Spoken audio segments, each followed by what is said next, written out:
தமிழ்நாடு முதலீடு நிதியமைச்சர்கிட்ட தமிழ்நாடு அரசின் நிதி நிலைமை தொடர்பாக சொல்லியிருக்காரு. தொடர்ந்து அவர் தமிழ்நாடு அரசின் பிரதிநிதியாக தமிழகத்தின் சார்பாக அவர் வந்து எம்பியா பேசியிருக்காரு. தமிழக அரசு எம்பியா பேசியிருக்காரு. சார் இந்த சவுத் கவுன்சில் மீட்டிங் எதுவும் கூப்பிட்டுருக்காங்க சார்? தமிழகத்துல தான் நடக்குது. எல்லாமே வந்து ஆஸ்பர் எல்லாம் பேசி ஷெட்யூல் படி தான் நம்ம எல்லாம் கொடுத்த தேதி படி தான் ஷெட்யூல் படி தான் நடக்குது. அடுத்த வாரம் நம்ம இங்கே மாமல்லபுரத்தில் நடக்குது.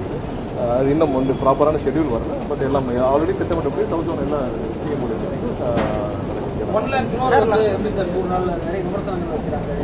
இல்லாத 1 லட்சம் நிறுவனங்கள் எல்லாம் தமிழகத்தில் முதலீடு செய்ய காத்துக்கிட்டு இருந்தாங்க. இப்போ இதே மாதிரி தான் எல்லாத்துலையும் எங்கிட்ட வரவங்க எல்லாமே வந்து இது முன்னாடி வந்து நாங்கள் அனைவரும் நாங்கள் வந்து சோலாரில் எல்லாத்துலேயும் நாங்கள் முதலீடு செய்ய காத்துக்கிட்டு இருந்தோம். ஆனால் முன்னாடி இந்த ஃபார்மாலிட்டிஸே வேற. நீங்கள் அரசு இங்கே எம்ஓஐ செஞ்சாலும் பிஹைண்ட் த ஸ்க்ரீன் வந்து ஃபேமிலியோட ஒரு எம்ஓஐ நடக்கும். அதில் நீங்கள் பார்ட்னர்ஷிப்பு அப்புறம் அது கொடுங்க, பார்ட்டி ஃபண்ட் கொடுங்க, ஈக்குவல் ஷேர் கொடுங்க, இப்படி எல்லாம் ஒரு பிஹைண்ட் த ஸ்க்ரீன் ஒரு எம்ஓஐ நடக்கும். இந்த எம்ஓஐக்கு பயந்து தான் பெரிய கம்பெனிஸ் எதுவும் முதலீடுக்கு வரவில்லை. இவங்களுக்கு தேவையான இவங்க ஃபண்டே வர்றதுக்கு தான் இப்போ லூலு மால் இந்த மாதிரி ஏதாவது போய் ஒன்றுக்கும் தெரியாத ஒரு கம்பெனியை கொண்டு வந்து இதெல்லாம் வந்து ஒரு ஒரு லூலு மால் மாதிரி சூப்பர் ஒரு பெரிய ஷாப்பிங் காம்ப்ளெக்ஸ் திறக்கிறதுக்கு இவங்க போய் இன்வெஸ்ட்மெண்ட்டாக நினச்சி இவங்க கொண்டு வந்தாங்க. ஸோ அந்த மாதிரி பெரிய கம்பெனிஸ் எல்லாம் கண்டிப்பாக முதலீடு செய்ய தமிழகம் வந்து எல்லா வகையிலும் உகந்த ஒரு மாநிலமாக இருக்குன்னு தயாராக இருந்தவர்கள் இன்னைக்கு இந்த திமுக அக்கௌண்ட் போன பிறகு அவங்க எல்லாம் உடனடியாக வந்து அவங்களுக்கு தேவையான எல்லா கதவுகளும் திறக்கப்பட்டிருக்கு. அவங்களுக்கு எல்லா தேவையான அப்ரூவலும் கொடுக்கப்பட்டிருக்கு. அவங்களுக்கு தேவையான எல்லா அனைத்தும் வந்து உடனடியாக சரி செய்யப்பட்டிருக்கு. எங்கேயுமே பார்ட்டி ஃபண்டு வாங்கப்படவில்லை. எங்கேயுமே அவங்களுக்கு பிஹைண்ட் த ஸ்க்ரீன் குடும்பத்தோட உட்காந்து ஒரு எம்ஓஎல்லாம் சைன் பண்ணல. முன்னாடி சைன் பண்றது ஒன்று, பின்னாடி சைன் பண்றது ஒன்றுலாம் கிடையாது. நேரடியாக கொடுக்கப்படுறது. இவர்கள் அதே காரணம் தான் ஒவ்வொருத்தரும் இன்னைக்கு வந்து தானாக வந்து இன்னைக்கு வந்து முன் வந்து இன்னைக்கு வந்து முதலீடு செஞ்சுட்டு வராங்க. அதாவது முதல்வர் வந்து முதல் நாளே பதவியேற்கப்ப தெளிவா சொல்லிட்டாங்க.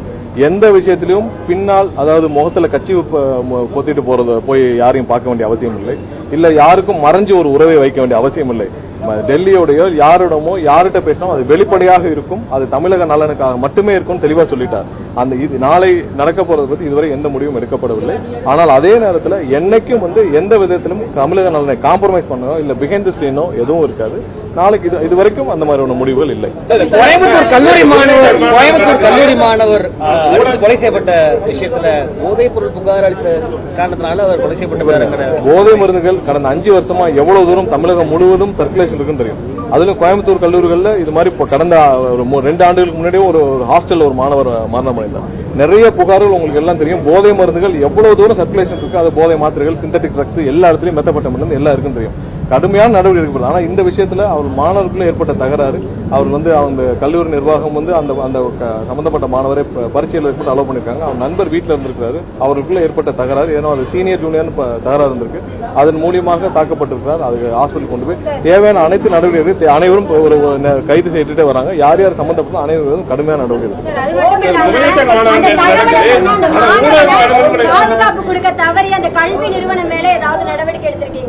இல்ல இங்க பாருங்க, கல்வி நிறுவனம் எங்கெங்கெல்லாம் தவறு நடந்திருக்கோ யார் மேலும் இதுல காரணமாக இருந்தாலும் தவறு இருந்தாலும் கண்டிப்பாக நடவடிக்கை எடுக்கப்படும்.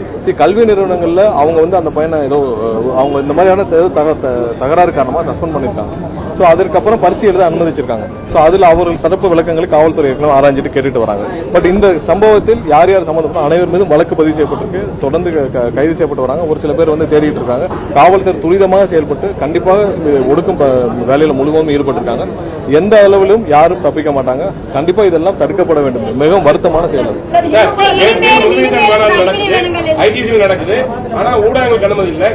ஒரு விஷயம் என்னன்னா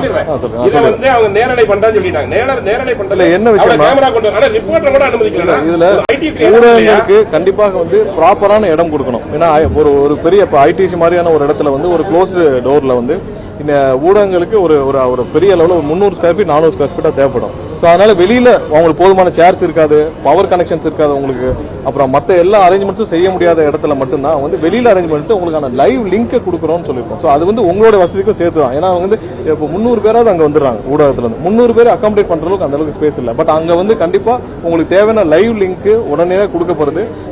இது ஏற்கனவே நீங்க மகாபலிபுரத்துலயே நாங்க நடந்த மீட்டிங்ல அப்படிதான் இருக்கும். ஏன்னா உள்ள அகாமடேட் பண்ண முடியாது. நீங்க கிட்டத்தட்ட ஒரு 100 கேமரா வந்துருது. 100 கேமரா எல்லாம் சேர்த்தீங்கன்னா 300 பேரா இருக்காங்க. 300 பேரை அந்த மாதிரி ஹாலில் அகாமடேட் பண்ண முடியும்னா கண்டிப்பா கஷ்டம், உங்களுக்கே தெரியும். ஸோ உங்களோட சிரமத்தை கருத்தில் கொண்டு, ஏன்னா ஒரு சில பேர் உள்ள வச்சுட்டு ஒரு சில பேர் வெளியே விட முடியாது. அப்புறம் உங்களுக்குள்ள ரொம்ப கஷ்டமா இருக்கு. ஒரு சில கேமரா தவிர்த்து மீதி இப்போ இங்க வந்து உங்களால அரேஞ்ச் பண்ணப்பட்டிருக்குன்னா நீங்க இவ்வளவு பேர் அகாமடேட் பண்ண முடியும். இந்த அரேஞ்ச்மெண்ட்ஸ் இல்லைன்னா இவ்வளவு கேமராஸ் நீங்க எப்படி அகாமடேட் பண்ணுவீங்க? ஸோ அதுக்கு தான் லைவ் லிங்க் கொடுக்கும். இல்ல லைவ் லிங்க் இன்னொன்னு செய்தியாளர்களுக்கு கண்டிப்பா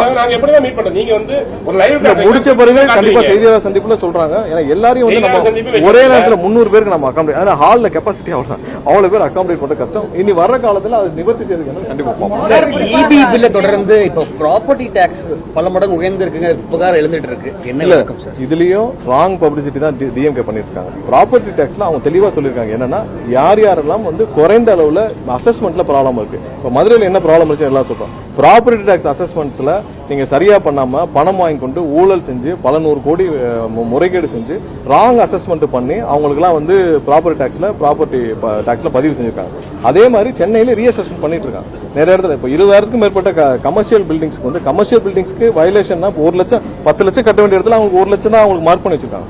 இதுக்கு முன்னாடி காலங்களில் யாரோ அங்க இருந்தவங்க எல்லாம் வந்து கவுன்சிலர் எல்லாம் சேர்ந்து பல இடத்துல முறைகேடுகள் செய்து அரசுக்கு பெரிய அளவில் இழப்பீடு இருக்கு. இது வந்து மதுரையில் பெரிய உதாரணம். அதுக்கப்புறம் சென்னையில் ஒரு சில இடத்துல அவங்க கண்டுபிடிச்சிருக்காங்க. அவர்களுக்கும் நோட்டீஸ் அனுப்பிச்சிருக்காங்க. இப்போ பெரிய அபார்ட்மெண்ட்ஸ் இருக்கும், ஒரு 500 பேர் இருக்க அபார்ட்மெண்ட்ஸ்ல நீங்க ஒரு 2 வீடு மட்டும் பதிவு செஞ்சுட்டு மீதி வீடுகள் பதிவு செய்யாமல் அதுக்கு ப்ராப்பர்ட்டி டாக்ஸ் பண்ணிருப்பாங்க. ஸோ இந்த மாதிரி இடத்துல திரும்ப ரீஅசஸ்மெண்ட் பண்றதுக்கான ப்ராசஸ் தான் தவிர்த்து எந்த இடத்திலும் ப்ராப்பர்ட்டி டாக்ஸ் உயர்த்தப்படவில்லை. அவங்களுக்கான ரீஅசஸ்மெண்ட் 1 லட்சம் ஸ்கொயர் ஃபீட் கட்டினவங்களுக்கு 1000 ஸ்கொயர் ஃபீட் மட்டும் வரி கட்டினா எப்படி? ஸோ அதனால அது வந்து நிறைய முறைகேடுகள் கடந்த 5 வருடங்களாக திமுக ஆட்சி காலத்துல எல்லாமே பெரும்பாலான மாநகராட்சியில் இது நடந்திருக்கு. முக்கியமாக மதுரையில் இதனாலதான் வந்து ஒரு மேயருடைய கணவரும் கைது செய்யப்பட்டார். பல மண்டல தலைவர்கள் ரிசைன் பண்ணாங்க. இப்போ நம்ம ரீஅசஸ்மெண்ட் பண்ணிட்டு இருக்கோம். மதுரையில் கம்ப்ளீட்டா ரீஅசஸ்மெண்ட் பண்ணிட்டு இருக்கோம். ஸோ இங்க அதுக்கான நோட்டீஸ் தான் கொடுத்தாங்களே தவிர்த்து ப்ராப்பர்ட்டி டாக்ஸ் உயர்த்தப்படவில்லை. தவறான தகவல் அதையும் வந்து இப்போ இது தவறா புரிஞ்சுக்கிட்டதுனால அதையும் ஹோட்டலில் போட்டிருக்காங்க. இது ரீஅசஸ்மெண்ட் தான் பண்ணாங்க. கடந்த முறை நாடாளுமன்ற கூட்டத்தோட முடிவில் பிரியங்கா காந்தி தேநீர் விருந்தில் கலந்துக்கிட்டாங்க டிசம்பர் மாதம். அப்ப அது கூட்டணின்னு சொல்ல முடியாது. இப்ப நீங்க கனிமொழி இல்ல திமுகவுடைய ஸ்டாண்ட் உங்களுக்கு எல்லாருக்குமே தெரியும். திமுக என்ன பண்றாங்க? இப்ப நாங்க சிம்பிளா கேட்கல, டீலிமிட்டேஷன்ல எதிர்த்து வாக்களிப்போம் ஒரே ஒருத்தர், ஏன்னா எல்லாரும் மியூட்ல இருக்காங்க, ஒரே ஒருத்தர். அப்புறம் இல்லாமல் எதிர்க்க வந்து அனிதா ராதாகிருஷ்ணன் எங்க திருச்சி சிவா மினிஸ்டர் ஆக போறாங்க, அது யாராவது மறுத்து இல்லைன்னு சொன்னாங்களா? யாராவது வந்து இல்ல திருச்சி சிவாலா மினிஸ்டர் ஆக மாட்டான்னு சொன்னாங்களா? ஸோ இதுல கோர்ஸ் ஆஃப் நீங்க அது உள்ள நடந்த உரையாடல் இல்லாமல் ஒரு எம்எல்ஏ வந்து வெளியில சொல்வாரா? ஸோ அது திருச்சி சிவாவது மறுத்திருக்கணும். இல்ல நான் அப்படிலாம் இல்ல, நாங்கள் என்றும் பாஜகவுடன் கூட்டணியில் இருக்க திருச்சி சிவாவது மறுத்தாரா? யாருமே மறுக்கலை. மறுக்காத பட்சத்தில் கண்டிப்பாக இது புரிந்து கொள்ள வேண்டிய விஷயம் தான். இவங்க ஏற்கனவே 2001 அப்படித்தான் இருந்தாங்க. ஸோ அவர்களை காப்பாற்றுக்குள்ள என்ன வேணும் செய்வாங்க, அதுதான் முடிவெடுத்திருக்காங்க. வேற ஒன்றும் தொகுதி மறுவரைக்கும் உங்களுக்கு ஆதரவாகவும் வாக்களிச்சிருக்காங்க. சட்டமன்ற தீர்மானத்திற்கு ஆதரவாக வாக்களிச்சதும் நாடாளுமன்றத்தில் அவர்கள் போய் எத்தனை இடத்துல அவர்கள் 2 நிலைப்பாடு எடுத்திருக்காங்க. இங்க ஒண்ணு பேசுவாங்க. காவேரி விஷயத்துல 71ல கருணாநிதி அவர்கள் என்ன சொன்னாரு? நீங்க எல்லாம் ஐயா மூப்பனார் அவர்கள் அப்புறம் இந்த விவசாய சங்கங்கள் எல்லாம் சேர்ந்து போட்ட மனுவை நீங்க வாபஸ் வாங்க, அரசு சார்பாக நாங்க ஒரு வழக்கு பதிவு செய்யப்படும், நாங்க அந்த 74 கான்ட்ராக்டை புதுப்பிச்சுக்கிறோம், நாங்க அடுத்த 50 வருஷம் எக்ஸ்டெண்ட் பண்ணிக்கிறோம் வாக்குறுதி கொடுத்து தானே 71 இதை வந்து கேஸ் வாபஸ் வாங்க வச்சாரு. அப்புறம் என்ன பண்ணாரு? அப்புறம் தனியாக டெல்லியில போய் காலில் விழுந்து கச்சத்தீவையும் சேர்த்து அடமானம் வச்சு காவேரியும் தவறு விட்டதுன்னா அந்த கேஸை கொண்டு வந்து முடிக்கிறதுக்கே கிட்டத்தட்ட 30 வருஷம் ஆச்சு.